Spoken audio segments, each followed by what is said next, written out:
Heç bilirdinizmi ki, bulka xəmirinə bir xörək qaşığı sirkə əlavə etməklə pambıq kimi yumuşaq, günlərlə də qalsa boyatlanmayan bulkalar hazırlaya bilərsiniz. İlk olaraq kişmişləri yuyub, onları aura kağız dəsmalı ilə qurulayıram. Çünki kişmişlər nəm olarsa xəmirin kütləsinə mənfi təsir göstərə bilər və bulkalarımız yaxşı qabarmaz. Dərin bir qabda bütün ərzaqları birləşdirib yumşaq, ələ yapışan bir xəmir yoğururuq.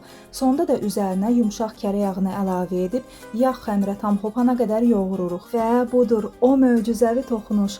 Xəmirə bir xörək qaşığı sirkə əlavə edirik. Sonda da üzərinə quruladığımız kişmişləri əlavə edib xəmiri masanın üzərində yaxşıca yoğururuq. Sirkə olaraq ya alma ya da üzüm sirkəsindən istifadə edə bilərsiniz.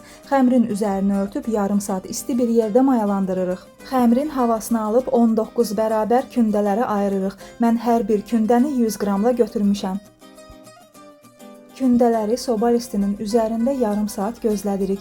Daha sonra üzərinə yumurta sarısı ilə süd qarışımı çəkib küncüt səpirik və əvvəlcədən 180 dərəcəli isidilmiş sobada üzəri qızarana qədər bişiririk. Və budur, üzəri qıpqırmızı qızarmış, içi pambıq kimi yumşaq bulkalarımız hazırdır. Bu resepti mütləq yaddaşa verin. Bəyənməyi və rəy yazmağı da unutmayın. Hələlik.